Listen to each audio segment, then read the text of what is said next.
La réalité du Saint-Esprit. Le Saint-Esprit de Dieu est peu connu par les chrétiens parce que plusieurs ne l'ont pas encore revêtu et même pour ceux qui l'ont revêtu, il demeure un mystère. La lecture de ce livre vous permettra de le revêtir, de connaître son langage et de découvrir les mystères cachés de sa personne. Pour tout contact, appelez au plus 237 678 78 16 21 plus 237 242 0020 09 et il deviendra pour vous une réalité. La réalité du Saint-Esprit, un livre écrit par le révérend pasteur Caleb Ngwa à Tangana.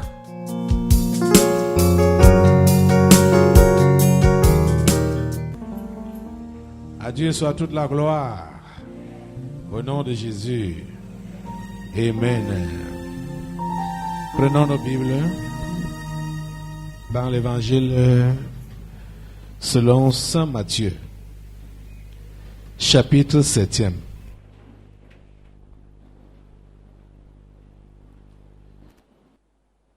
Lisons du verset 15 jusqu'au verset 20. Matthieu chapitre 7. C'est Jésus qui parle et il dit: gardez-vous des faux prophètes. Ils viennent à vous en vêtements de brebis, mais au-dedans ce sont des loups ravisseurs. Vous les reconnaîtrez à leurs fruits. Cueille-t-on des raisins sur des épines ou des figues sur des chardons? Tout bon arbre porte de bons fruits, mais le mauvais arbre porte de mauvais fruits. Un bon arbre ne peut porter de mauvais fruits, ni un mauvais arbre porter de bons fruits. Tout arbre qui ne porte pas de bons fruits est coupé et jeté au feu. C'est donc à leurs fruits que vous les reconnaîtrez. Prions le Seigneur. Notre Dieu, nous te remercions pour ta parole de ce jour. Merci pour ton Saint-Esprit qui est ici présent et présent partout où ce programme est regardé dans le monde entier pour enseigner, pour instruire, pour réveiller les esprits endormis. Seigneur, que ton Saint-Esprit soit en mouvement pour faire tout ce travail. Tu nous as parlé et tu nous parles encore. Seigneur, permets que ceux qui sont à toi puissent avoir des oreilles attentives, des oreilles de disciples, comprendre et mettre en pratique ce que tu leur enseignes. Que ta volonté s'accomplisse dans nos vies en ce jour. Que ta volonté s'accomplisse dans la vie de tout auditeur, tout téléspectateur, tout internaute, Seigneur, que ta volonté s'accomplisse dans chacune des vies. Seigneur, sauve et délivre. Sauve et délivre. Seigneur, sauve et délivre. Nous te prions de le faire. Au nom de Jésus de Nazareth, nous avons prié. Amen. Prenons place. Soyez tous les bienvenus au Tabernacle de la Liberté. Soyez tous les bienvenus à ce programme. Tous ceux-là qui nous regardent dans le monde entier. Nous continuons donc à enseigner pour vous préparer ou nous préparer à entrer en Canaan, à posséder ce monde pour Christ. Et il faudrait que le Saint-Esprit veut que nous puissions connaître des choses essentielles.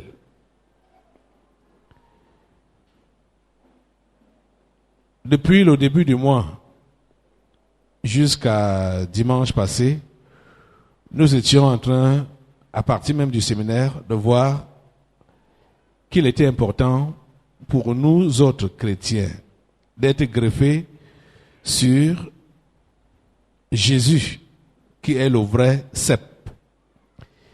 Et étant greffés sur lui, nous serons forcément obligés de porter des fruits qui correspondent avec sa nature. Mais malheureusement, on voit qu'il y a certaines personnes qui disent qu'ils sont greffés à Jésus, qui sont chrétiens, et les fruits qu'ils portent ne correspondent pas à la nature de Jésus. Et depuis jeudi passé, le Saint-Esprit nous conduit à considérer comment reconnaître le faux du vrai serviteur de Dieu. Ici, Jésus a été clair. Donc ici, c'est la mise en garde contre les faux prophètes. Comment reconnaître les faux prophètes? On a vu, je dis que Moïse était le premier envoyé de Dieu, le premier prophète de Dieu à parler de ce sujet pour mettre en garde les enfants de Dieu contre les faux prophètes. Et dans le chapitre 18 de Deutéronome qu'on a lu, je vous avais déjà fait comprendre que Moïse avait d'abord commencé par annoncer la venue du Messie, la venue de Jésus. Parce qu'il disait aux enfants d'Israël que Dieu va leur susciter un prophète comme lui et qu'il faudrait l'écouter. Et vers la fin de ses propos, il dit donc au verset 22 comment reconnaître le vrai du faux, ou encore mieux, comment détecter le faux prophète quand ce qu'il aura dit n'aura pas son accomplissement. Et peut-être il faut qu'on relise rapidement ce verset-là, verset 22. Allez dans Deutéronome chapitre 18, verset 22. Rapidement, on lit. Je vais d'abord vous lire le verset 15 de Deutéronome 18 là, où Moïse dit, l'Éternel ton Dieu te suscitera du milieu de toi, d'entre tes frères, un prophète comme moi, vous l'écouterez. Voilà ce que Moïse avait d'abord commencé par dire. Et au verset 22, il dit, quand ce que dira le prophète n'aura pas lieu et n'arrivera pas, ce sera une parole que l'Éternel n'aura point dite. C'est par audace que le prophète l'aura dite. N'aie pas peur de lui. Il a annoncé l'arrivée de Jésus. Il a également avisé concernant les faux qui viendraient déclarer des choses. Et ces choses n'auront pas leur accomplissement.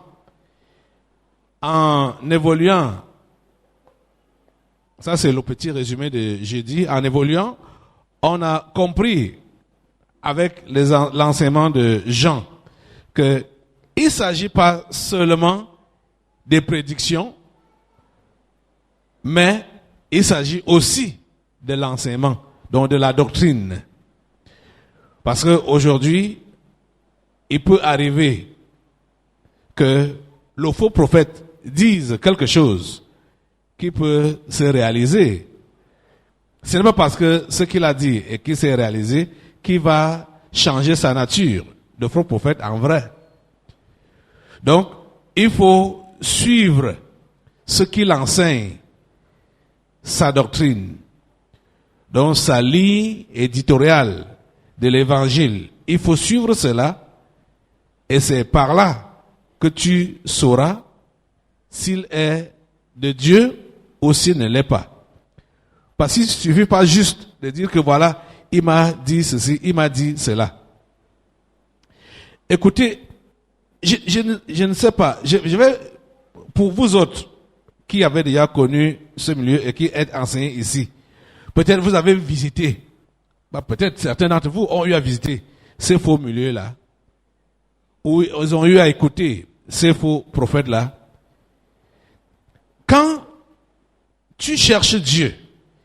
il y a des choses élémentaires qui ne peuvent pas te séduire.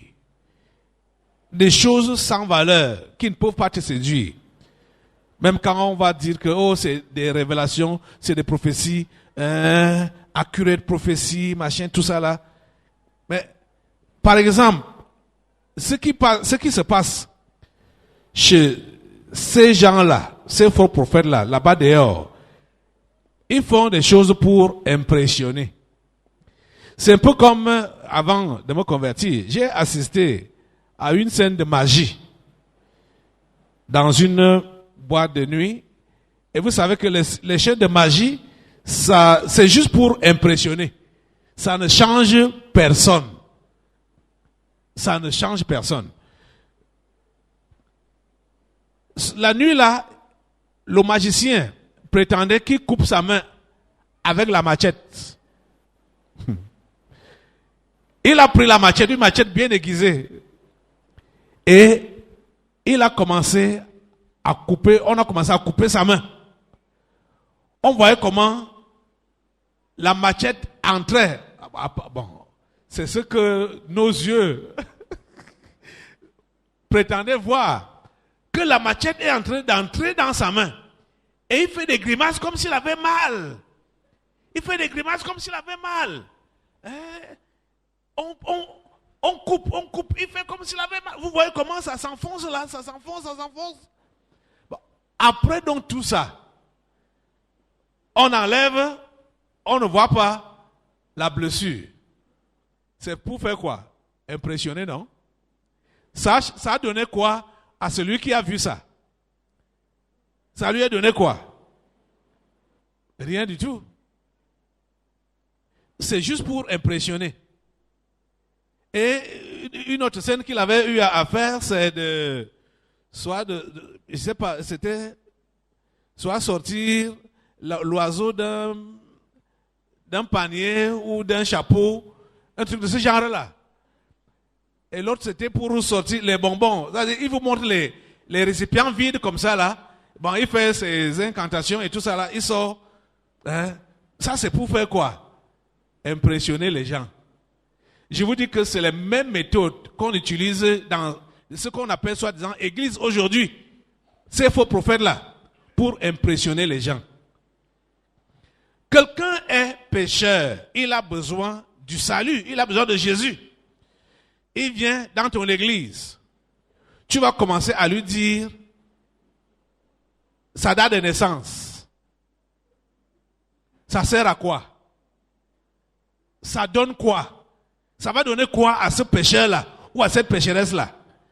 Voilà, il fait les tours dans la salle. Come. I want to talk to your life. Bah, beaucoup sont des anglophones. Hein?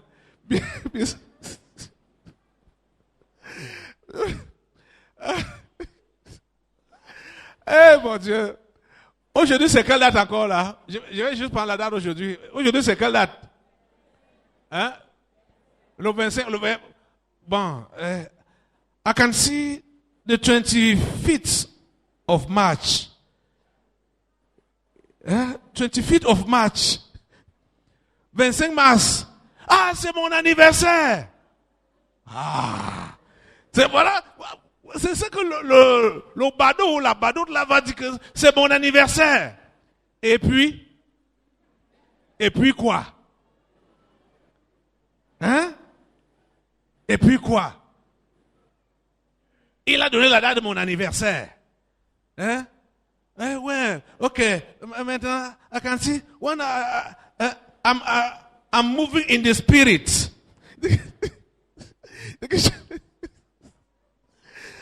Mon Dieu, oh mon Dieu, vraiment.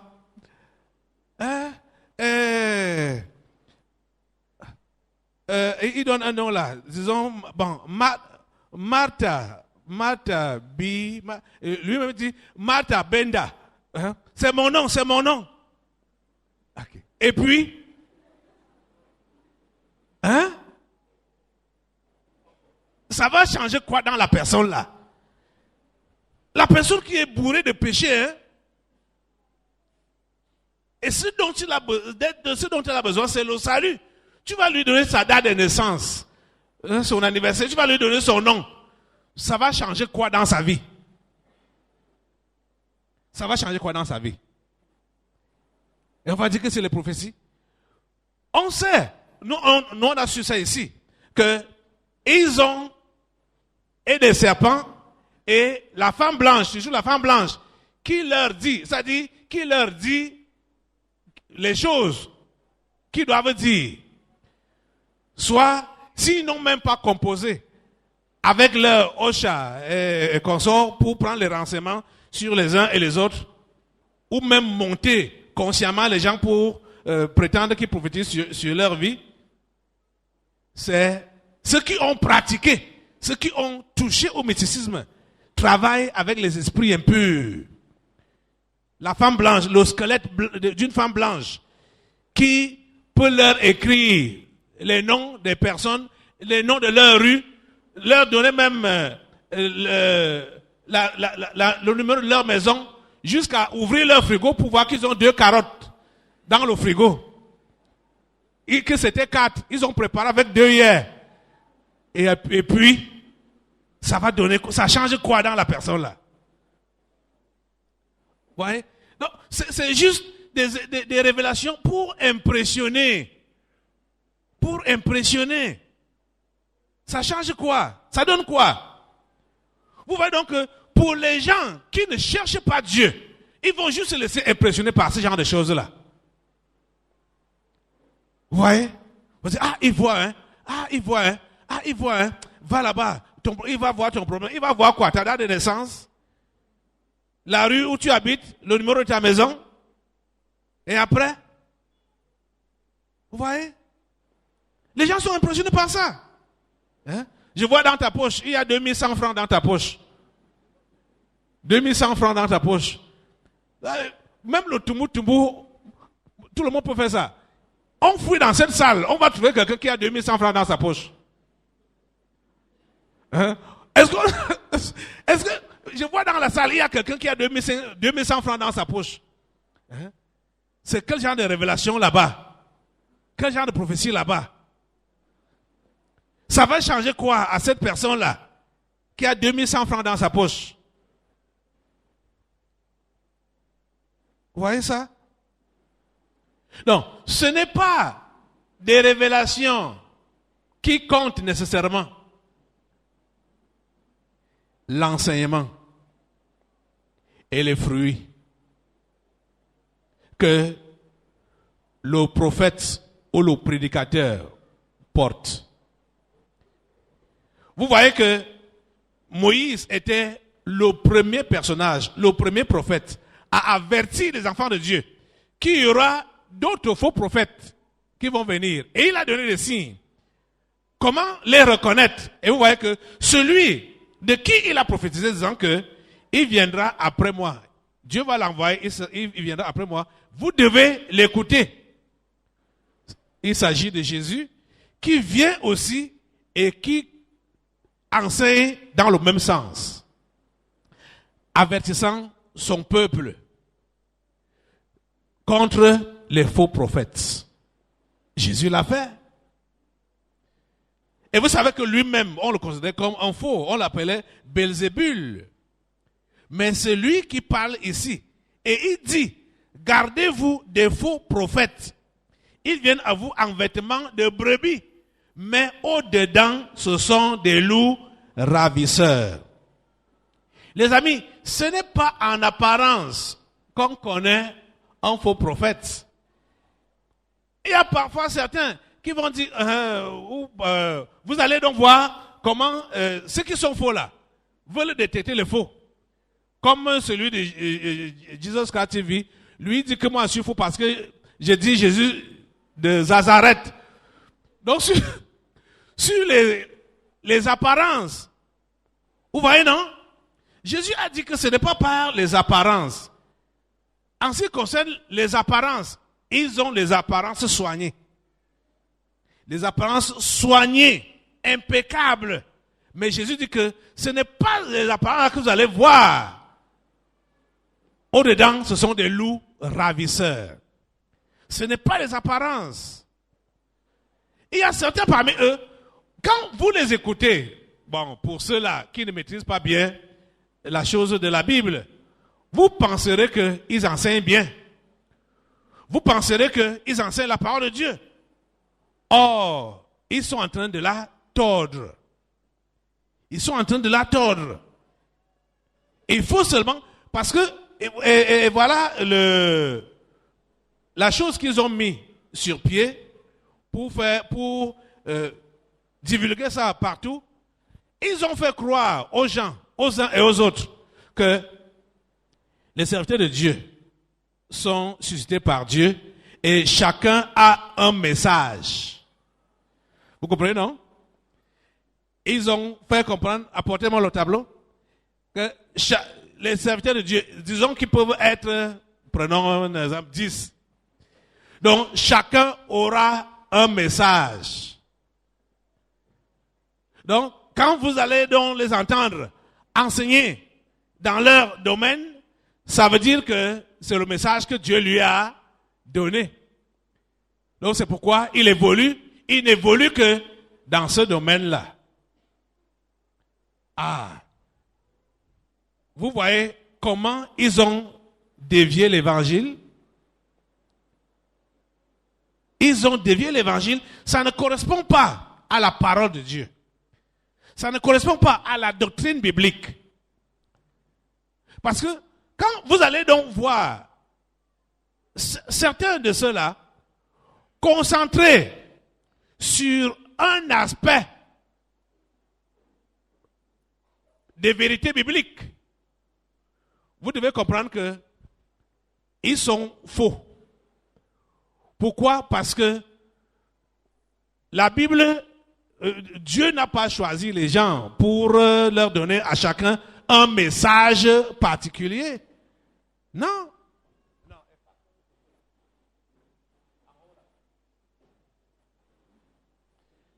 Écoutez, allons dans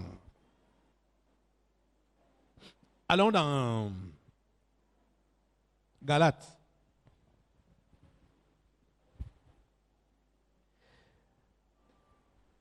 Galates.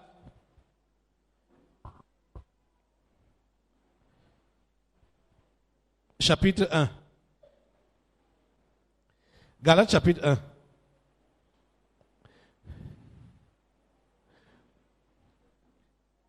Dans ton tableau là, voilà ce qu'ils ont dit. Écrit, bon, comme le tableau n'est pas trop grand, dessine 5 bonhommes là, 5. Et choisis les thèmes de ton choix, hein, pour mettre sur chacun d'entre eux. Les thèmes des prédications, oui, des messages, de ton choix à toi. Ce que tu sais qu'ils enseignent là-bas dehors. Hein? Vous comprenez un peu, non? Parce qu'il y a d'autres qui vont dire que, ok, moi j'ai reçu le message, mon onction, c'est au niveau de la prospérité. Mon onction, c'est au niveau des mariages. Ah, j'ai vu ça, j'étais dépassé. Comme les femmes veulent les mariages. Ah mon Dieu. Celui-là, il est l'apôtre des mariages. Aïe, il sait qu'il aura toutes les voyous là. Hein, les filles qui veulent le mariage à tout prix. Hein? Oh, mon Dieu. Ta grâce. Il y a d'autres qui sont les apôtres des voyages. Ah. Hey, Seigneur Jésus. Hein? Non mais, qu'est-ce qu'ils enseignent encore là-bas dehors? Hein? L'élévation. Lui, il est là pour l'élévation. Les percées. Les miracles. Lui, c'est les miracles. Délivrance. Miracle. Voilà son domaine. Donc, le reste des choses là, non. Hein? C'est le ministère que Dieu lui a donné. C'est pour les miracles et les délivrances. Voilà son ministère. Donc, vis n'importe comment, viens recevoir ton miracle. Vous voyez?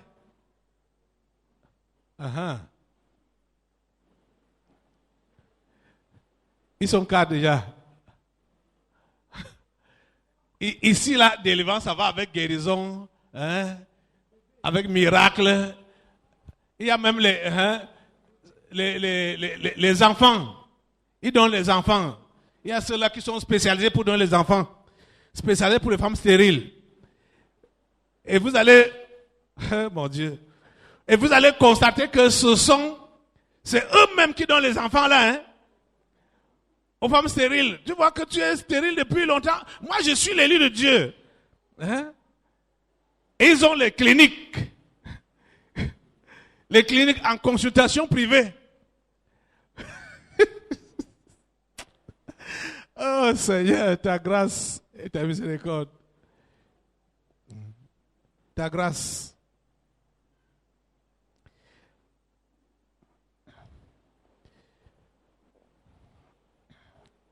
Vous voyez, l'autre là, miracle, élévation, voyage, mariage, tu as même omis les choses même. Continue, ils continuent en bas. Ils sont nombreux là-bas dehors. Ils sont nombreux là-bas dehors.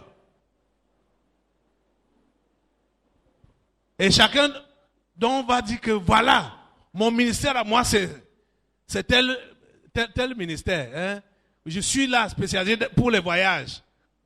Je suis là spécialisé pour les mariages. Guérison, délivrance, miracle. Ici, il y a miracle ici, là. Guérison, miracle, guérison, délivrance. Donc, eux, ils distribuent ça comme les petits pains. C'est-à-dire, et les autres, tu peux encore...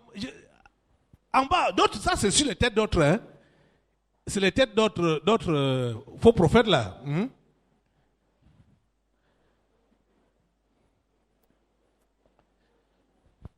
Prospérité. Prophétie. Révélation. Qu'est-ce qui bloque ta vie? Viens à tel programme. Tu auras ta prophétie.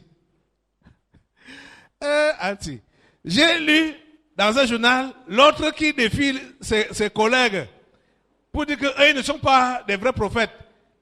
Il faut qu'on les mette ensemble sur un...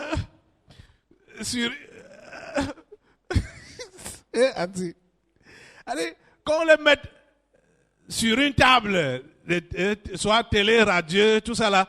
Et il dit que c'est lui-même qui va prophétiser dans leur vie.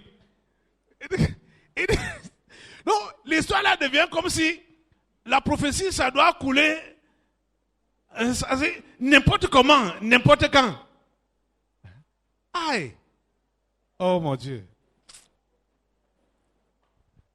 Et quand vous allez voir comment il explique son histoire de comment recevoir les prophéties, vous comprendrez que vraiment, c'est la bêtise seulement. Hein? C'est la bêtise. Il n'y a pas d'autre qualification. C'est juste la bêtise. Parce que depuis que ces gens-là ont été dévoilés ici, on a compris que l'esprit qui les anime le plus, même avec leurs gens-là, c'est l'esprit de la bêtise.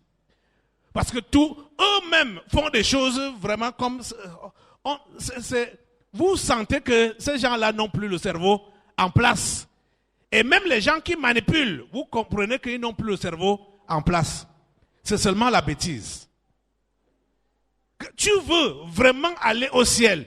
Tu t'assois pour écouter des choses qui ne t'amènent nulle part. Et tu es quand même là. Tu es quand même là. Hein? Tu supportes, tu soutiens, tu défends. Tu dis c'est Dieu seul, hein? Nous cherchons Dieu. Non, l'homme de Dieu, il a sa relation avec Dieu, il a son contrat avec Dieu, je ne peux pas me mêler de ses affaires. Ah, et c'est lui qui te nourrit. Il te donne donc un genre de nourriture. J'ai dit qu'on aille dans Galates. Galates chapitre 1.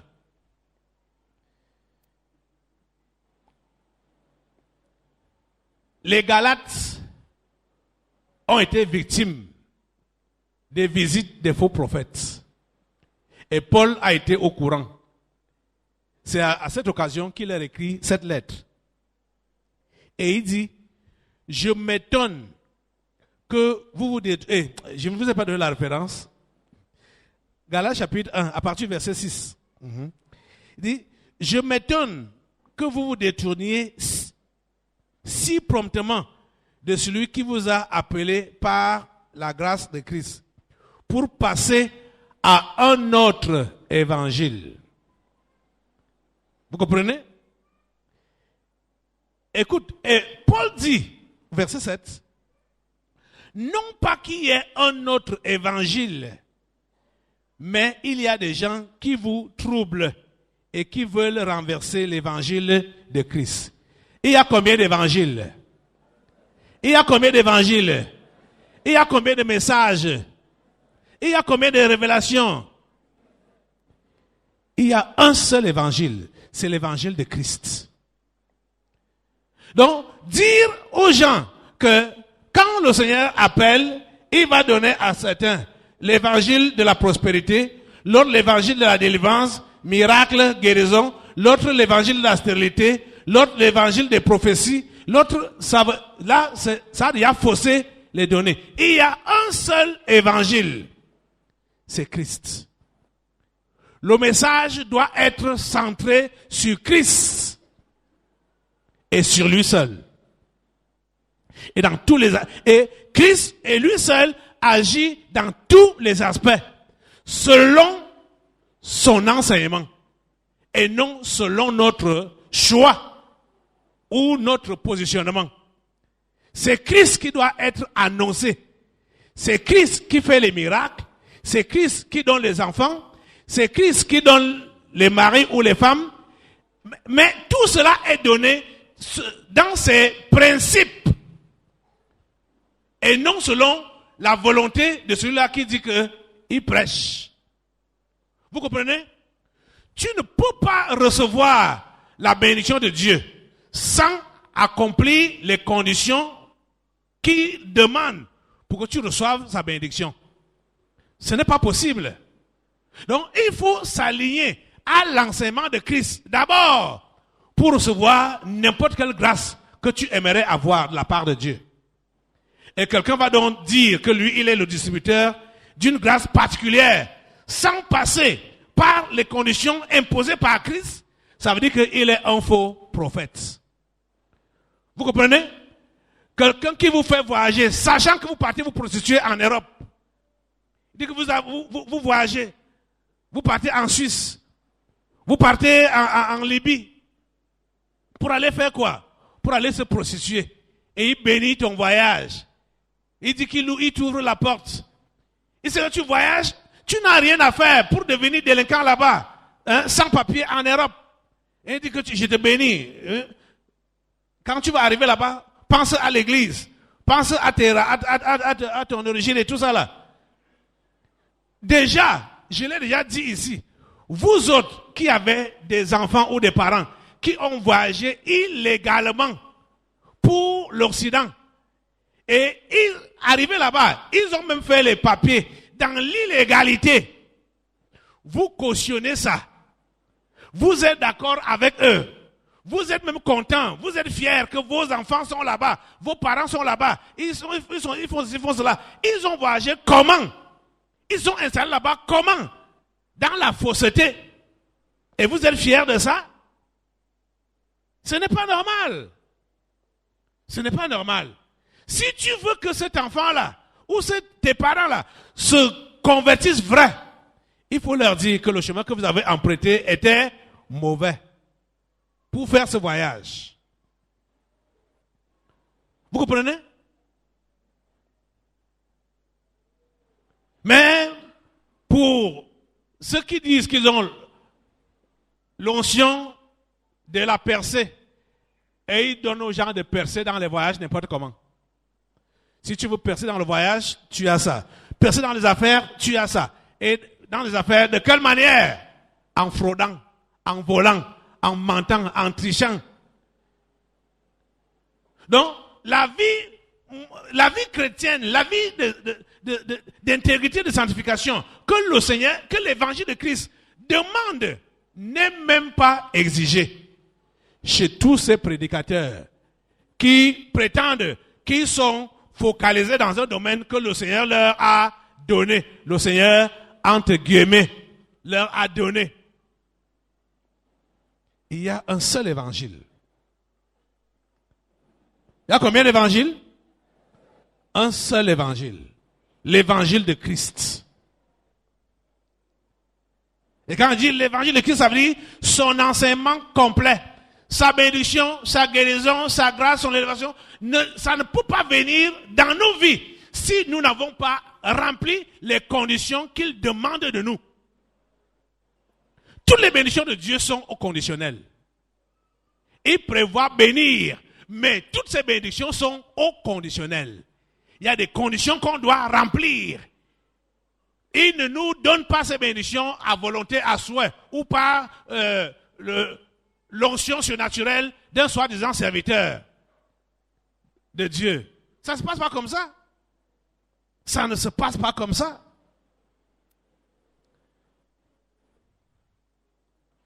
Écoutez, repartons dans notre évangile de Matthieu. Vous voyez, on va lire ces paroles de Jésus et prendre des exemples concrets des faux prophètes que vous connaissez ici au Cameroun. Et quand ils vont être dénoncés comme tels, on va dire que le corps, il ne faut pas juger. Le corps de Christ ne doit pas être divisé.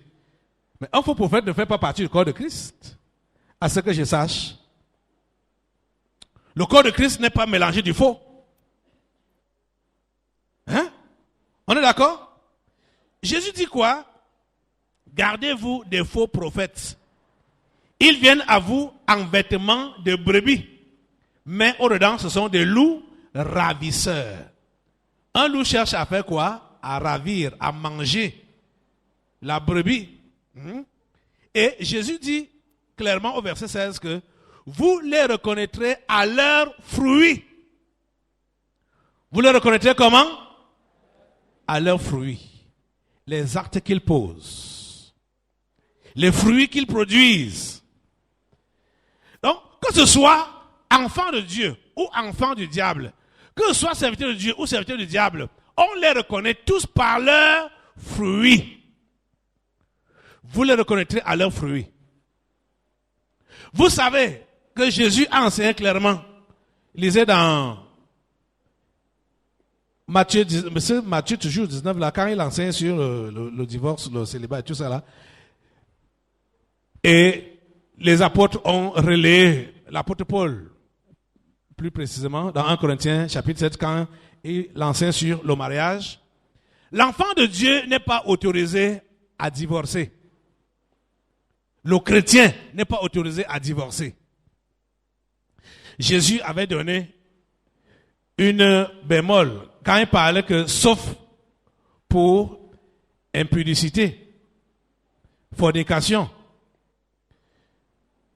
Mais quand on voit le développement des Écritures, on comprend que si il y a même eu fornication ou impudicité et que le partenaire, le couple s'aime, 1 Corinthiens 13 nous enseigne que l'amour pardonne tout. Et il n'y aura pas question de dire que tu divorces avec ton partenaire parce qu'il a été ou qu'elle a été infidèle. Si tu l'aimes vraiment, vous voyez? Vous êtes d'accord avec moi? Or, vous allez voir aujourd'hui qu'ils se disent pas seulement chrétiens, mais serviteurs de Dieu, prophètes, apôtres, qui se marient à tout bout de champ. Ils se marient, ils divorcent, ils se remarient, ils divorcent, ils se marient encore. Vous en connaissez, non? Et c'est célébré même à l'église. Oh mon Dieu. On sait que l'homme-ci, ce n'est pas cette femme qu'il avait quand on l'a connue. quand il est venu ici, là, quand il a commencé cette église, ce n'est pas la femme ce qu'il avait. Et devant l'église, il se remarie encore. Et l'église contribue pour son remariage. Et il dit qu'il est prophète. Jésus a dit quoi? Vous les reconnaîtrez à leurs fruits. Ce genre de vie-là n'est pas la vie d'un envoyé de Dieu. Vous en connaissez, non? Ici au Cameroun, la cité-les. Hein? Vous en connaissez? Citez-les. Dans le domaine du mariage, qui ce sont les soi-disant prophètes qui ont plusieurs femmes ou qui ont eu plusieurs femmes et sont encore en voie d'avoir d'autres. Hein? Hein? Qui connaît? Hein? Il a eu plusieurs femmes mariées. Il a deux femmes mariées. Lui aussi? Il a deux femmes. Ok. Officiellement? Oui, pasteur. Il a deux femmes. Ok. Josso l'Ebenezer, marié et divorcé. Hein? Divorcé et remarié, Josso l'Ebenezer. Et il y a encore Marcel Esso de l'église orthodoxe prophète. Il est archiprêtre et prophète en même temps de l'église orthodoxe. Marié combien de fois? Il doit m'avoir, je crois, c'est 4. Actuellement, il vit avec des femmes des autres qu'il a enlevées comme ça de leur mariage. Ferdinand et Canet. Il y a encore qui? Et voilà les gens qui ont été à l'honneur ici au Cameroun, non? En tant que grands serviteurs de Dieu. Pasteur Mukwembe, l'église qui est à côté du ministère de l'Éducation. Mukwembe. Il y a encore qui que vous connaissez? Marié, divorcé, remarié. Il dit qu'il est prophète. Il y a aussi le pasteur Bénédicte qui a chanté Jésus année, quelque chose comme ça. Il est divorcé et remarié. Voilà. Et il chante beaucoup de chansons religieuses. Je ne sais pas si les enfants connaissent même ces chansons-là. Je ne permets pas que ça passe à la radio. C'est Bénédicte qui a chanté ça. Voilà. Il est divorcé et remarié. Voilà. Il y a le pasteur Onana aussi. Onana. Divorcé, remarié. Jésus a dit que vous les reconnaîtrez à leurs fruits. Vous êtes en train de comprendre ça? Quelqu'un va dire, non, mais ça là c'est les juger. Vous entendez quelqu'un qui raisonne de cette façon. Comprenez clairement qu'il n'a rien à faire avec Dieu. La réalité du Saint-Esprit. Le Saint-Esprit de Dieu est peu connu par les chrétiens parce que plusieurs ne l'ont pas encore revêtu et même pour ceux qui l'ont revêtu, il demeure un mystère. La lecture de ce livre vous permettra de le revêtir, de connaître son langage et de découvrir les mystères cachés de sa personne. Pour tout contact, appelez au plus 237 678 78 16 21 plus 237 242 0020 09 et il deviendra pour vous une réalité.